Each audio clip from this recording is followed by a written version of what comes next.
Hello everyone, in this video we will talk about regulation and inhibition of apoptosis.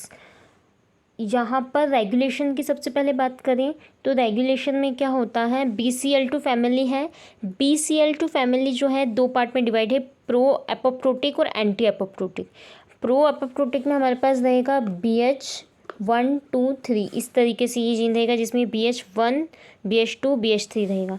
और एक family होगी हमारे पास BH3 की, तो ये BH3 की फैमिली है। ये बहुत सबसे बड़ी फैमिली होती है, इसमें हमारा प्यूमा, नॉक्सा और भी बहुत सारे बीड बैक्स बहुत सारे जीन्स आते हैं। एंटी एपोप्टोटिक में हमारे पास एक तो BCL2 इटसेल्फ रहेगा और एक रहेगा BCLXL। ये इस जीन का स्ट्रक्चर इस तरीके से यहाँ पे ड्रॉ किया है।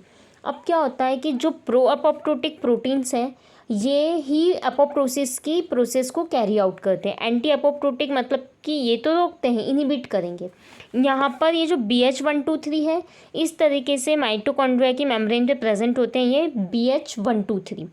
Now back protein of family, इसका एक इसी फैमिली का एक प्रोटीन होता है BH1 2 3 का बैक फैमिली, जो कि माइटोकॉन्ड्रिया की आउटर मेम्ब्रेन पे प्रेजेंट होगा। और जो बैक्स होता है वो प्रेजेंट होता है साइटोसोल में। बैक्स हमारा होता है साइटोसोल में और बैक होता है यहीं पर। और साइटोसोल में प्रेजेंट है, इसका मतलब कि ये एक सॉल्युबल प्रोटीन रहेगा, सॉल्युबल फॉर्म में रहेगा। अब तब इस सेल को अपोप्टोटिक सिग्नल मिला, तो जो BH1 2 3 है ये पहले कैसे अलग अलग थे, इंडिविजुअली प्रेजेंट थे। Now it will aggregate to form a passage to release cytochrome C। ये माइटोकॉन्ड्रिया में जो साइटोक्रोम C है ये यहाँ से इस तरीके से रिलीज़ हो जाएगा। हमने ये एक मार्कर में भी पढ़ा था एपोप्टोसिस के कि ये पहले ही मार्कर हम लास्ट मार्कर देखा था हमने, फोर्थ मार्कर। तो इस तरीके से साइटोक्रोम C में साइटोसोल में रिलीज़ हो जाएगा and by this process they enhance the process of apoptosis. Now anti apoptotic की बात करें तो एंटी एपोप्टोटिक में होता है BCL2 एंड BCLXL।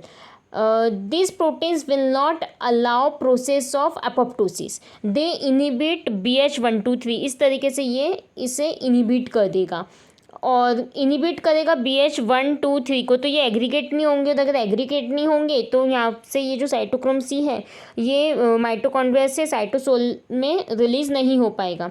अब मैं BH3 की बात करूँ तो ये जो BH3 है, अगर DNA का डैमेज हुआ है, in case of DNA damage cell will not divide. अगर सेल डिवाइड नहीं होगा तो क्या होगा, सेल की डेथ हो जाएगी इन case of DNA damage. DNA damage में क्या होगा, P53 एक जीन रहेगा आएगा जो कि एक्टिवेट होगा। और अगर ये एक्टिवेट हुआ तो क्या होगा, P53 जीन क्या करेगा, प्रोटीन फॉर्म करेगा P53 प्रोटीन। और ये जो प्रोटीन है it will act as transcription factor for transcription of family member of BH3 इसके लिए। और ये जो है ये क्या करेगा फिर, पूमा और नॉक्सा जो कि BH3 फैमिली के जीन्स हैं उनको एनहेंस कर देगा।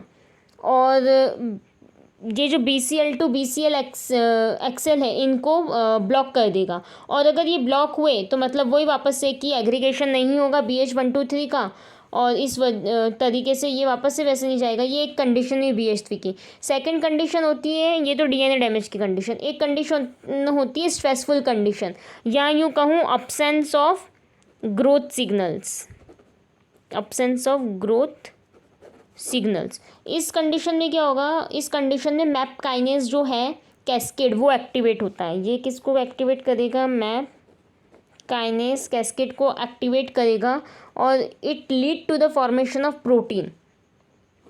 ये एक प्रोटीन के फॉर्मेशन को लीड करेगा।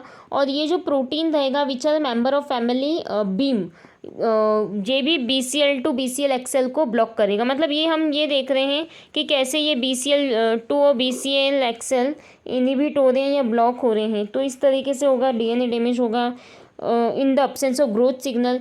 और एक और चीज़, both extrinsic and intrinsic pathway connect होते हैं with the help of protein जो कि BH3 की फैमिली से ही रहते हैं। मतलब बीड जो है, एक और होगा बीड ये जो बीड है ये कन्वर्ट होता है टी बीड में, और ये जो टी बीड है ये जो है एक्सट्रिंसिक पाथवे में डायरेक्टली माइटोकॉन्ड्रिया में जाता है, और जैसे ही माइटोकॉन्ड्रिया में गया तो यहाँ पर ये BCL2 और BCLXL को इनिबिट करता है, और इस तरीके से ये इनिबिट होगा, मतलब कि एपोप्टोसिस एनहेंस होगी, मतलब रेगुलेट होगी। नेक्स्ट आता है हमारा इनिबिशन। अब इनिबिशन की बात करूँ मैं तो इनिबिशन में सबसे पहले हमारे पास ये सेल के पास अगर कोई सिग्नल आएगा, survival signal, so this will lead to the activation of transcription factor. यहाँ पे एक ट्रांसक्रिप्शन फैक्टर का एक्टिवेशन होगा, and this transcription factor will goes to the nucleus. ये न्यूक्लियस में जाएगा, ये सपोज मेरा न्यूक्लियस है। नाउ न्यूक्लियस में क्या होगा, DNA का ट्रांसलेशन होगा टू mRNA, एंड mRNA का होगा फॉर स्पेसिफिक प्रोटीन। ये यहाँ पर कुछ ये प्रोटीन फॉर्म हुए हैं। This mRNA comes out from nucleus and form a protein, and this protein block the process of and apoptosis. इस तरीके से एपोप्टोसिस, यहाँ रेगुलेशन देखा था हमने, और अभी हम देख रहे हैं इनिबिशन। तो ये एक तरीके से इनिबिट हुआ। अब क्या होता है ना कि all the time all the cells will not follow same pathway, इसी पाथवे से नहीं होगा। तो दूसरा पाथवे की बात करूँ तो यहाँ पर ये वही कि तब भी सिग्नल आएगा when cell receive survival signal, so it leads to the activation of AKT। AKT is serine threonine kinase, and this kinase will free anti apoptotic protein. कैसे फ्री करेगा ये एंटी एपोप्टोटिक प्रोटीन को, तो यहाँ पर इस तरीके से हमारा ये प्रो एपोप्टोटिक है, ये क्या है हमारा प्रो एपोप्टोटिक है, ये कन्वर्ट होगा हमारा एंटी में। तो सिर्फ ये वाला जो है हमारा ये पार्ट अलग आ जाएगा, एंटी एपोप्टोटिक मतलब BCL2 और BCLXL, और साथ में हमारा ये जो है ये इस तरीके से रिलीज़ हो जाएगा। और फिर ये जो है ये भी क्या करेगा, एपोप्टोसिस को इनिबिट करेगा। मतलब ये यहाँ पर फॉस्फोराइलेशन होगी, जो काइनेज है काइनेज फॉस्फोराइलेट करेगा प्रो एपोप्टोटिक को, और ये क्या करेगा इसको फिर एंटी एपोप्टोटिक को फ्री कर देगा।